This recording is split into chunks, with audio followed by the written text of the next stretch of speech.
Assalamualaikum warahmatullahi wabarakatuh. Perkenalkan, nama saya Indah Farida Syaningsih. Di sini saya akan mempresentasikan laporan tugas akhir saya yang berjudul Asuhan Kebidanan Komprehensif pada Ibu S di Klinik Sinar Sehat tahun 2021. Asuhan kebidanan komprehensif terbagi menjadi 3, yaitu bab 1 pendahuluan, bab 2 tinjauan pustaka, dan bab 3 metode laporan kasus.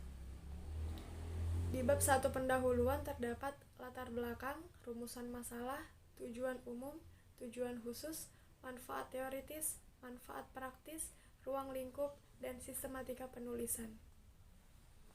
Di latar belakang terdapat target Sustainable Development Goals untuk memperbaiki kesehatan ibu, bayi baru lahir, dan anak yang harus dicapai pada tahun 2030, yaitu angka kematian ibu diturunkan hingga 70/100.000 kelahiran hidup, dan angka kematian bayi diturunkan hingga 12/1000 kelahiran hidup.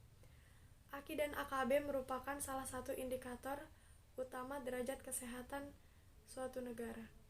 AKI dan AKB juga mengidentifikasikan kemampuan dan kualitas pelayanan kesehatan.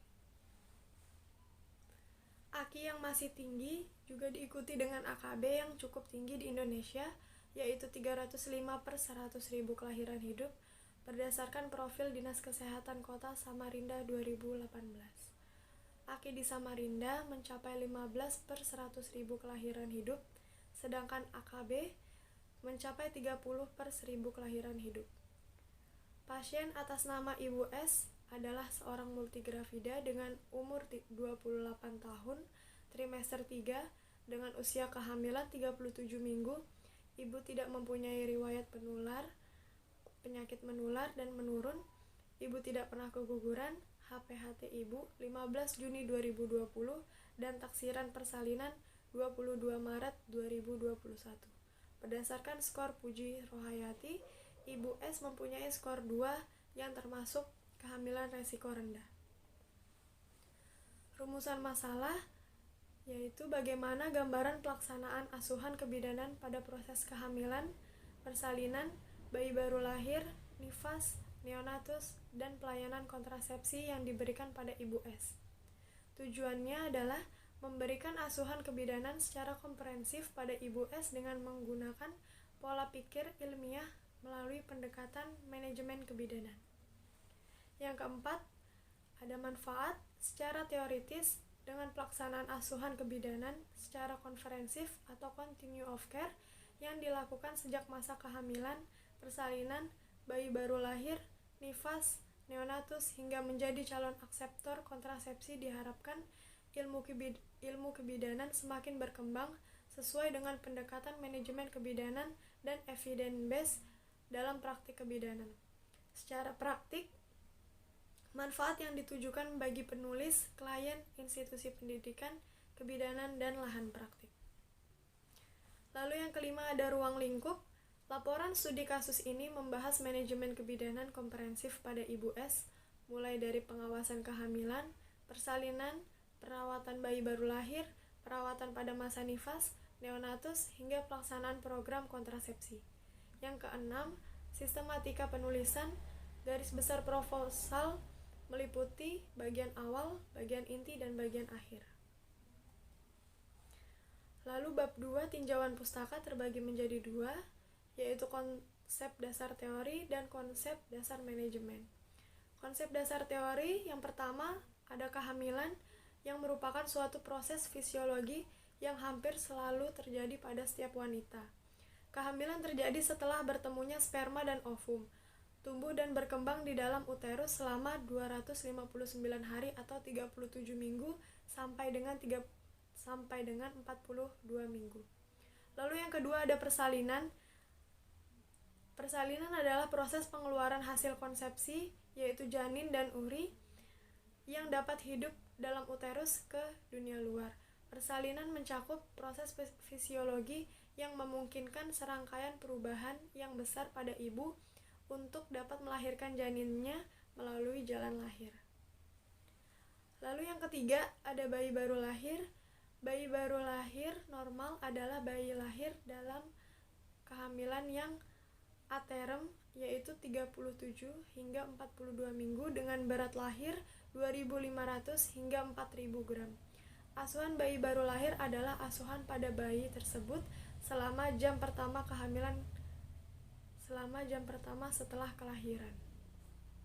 Lalu yang keempat ada nifas. Masa nifas atau perperium adalah masa yang dimulai setelah plasenta keluar dan berakhir ketika alat-alat kandungan kembali seperti keadaan semula. Masa nifas berlangsung selama kurang lebih 6 minggu. Lalu yang kelima ada neonatus. Masa neonatus adalah periode selama 1 bulan, lebih tepat 4 minggu atau 28 hari setelah lahir. Neonatus adalah bayi berumur 0 hari sampai dengan usia 1 bulan sesudah lahir. Lalu yang keenam ada alat kontrasepsi. Kontrasepsi adalah menghindari atau mencegah terjadinya kehamilan sebagai akibat adanya pertemuan antara sel telur dengan sel sperma yang bersifat sementara atau menetap. Lalu konsep manajemen asuhan kebidanan menggunakan 7 langkah Varney. Yang pertama pengkajian, kedua interpretasi data dasar, lalu yang ketiga identifikasi diagnosa atau masalah potensial, keempat identifikasi kebutuhan segera, kelima intervensi, keenam implementasi, dan yang terakhir evaluasi. Di bab 3 metode laporan kasus, terdapat jenis kerangka ilmiah, lokasi dan waktu, subjek kasus, teknik pengumpulan data dan analisis data, instrumen, kerangka kerja, dan etika. Yang pertama, jenis kerangka ilmiah. Rancangan yang digunakan adalah studi kasus dengan metode komprehensif atau continue of care. Laporan ini menggunakan manajemen kebidanan 7 langkah Varney dan dengan catatan perkembangan menggunakan SOAP. Yang kedua, lokasi dan waktu. Pemberian asuhan kebidanan berkesinambungan secara komprehensif akan dilaksanakan di Klinik Sinar Sehat, Jalan Bengkuring Raya, nomor 154 Samarinda, dalam kurun waktu bulan Februari hingga Mei 2021. Lalu yang ketiga, subjek kasus menggunakan ibu hamil trimester 3. Yang keempat, teknik pengumpulan dan analisis data. Data primer menggunakan wawancara, observasi dan implementasi, dan data sekunder, data dari rekam medis pasien, buku KIA, buku kohort, dan dokumentasi terkait kunjungan ibu di Klinik Sinar Sehat dan Puskesmas Bengkuring. Lalu kerangka kerja, studi pendahuluan